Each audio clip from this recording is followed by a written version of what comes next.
ایک وقت تھا جب ملک کے بادشاہ کے اندر عبادت، پرہیزگاری، دینی سمجھ بوجھ کوٹ کوٹ کر بھری ہوئی ہوتی تھی۔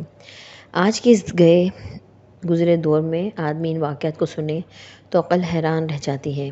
جب حضرت خواجہ قطب الدین بختیار کاکی رحمۃ اللہ علیہ کی وفات ہوئی تو کوہرام مچ گیا۔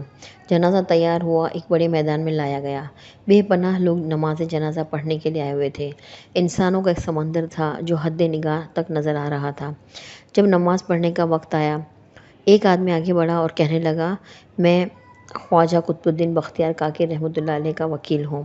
حضرت نے ایک وصیت کی تھی، میں اس مجمع تک وہ وصیت پہنچانا چاہتا ہوں۔ مجمع پر سناٹا چھا گیا۔ وکیل نے پکار کر کہا، حضرت خواجہ قطب الدین بختیار کاکی رحمۃ اللہ علیہ نے یہ وصیت کی تھی کہ میرا جنازہ وہ شخص پڑھائے جس کے اندر 4 خوبیاں ہوں۔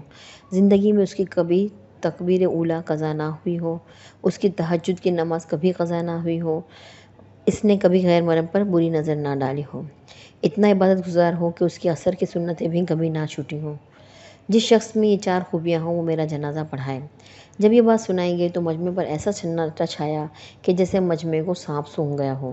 کافی دیر گزر گئی، کوئی آگے نہ بڑھا۔ آخرکار ایک شخص روتے ہوئے حضرت خواجہ قطب الدین بختیار کاکی رحمۃ اللہ علیہ کے جنازے کے قریب آئے، جنازے سے چادر اٹھائی اور کہا، حضرت آپ خود تو فوت ہو گئے مگر میرا راز فاش کر دیا۔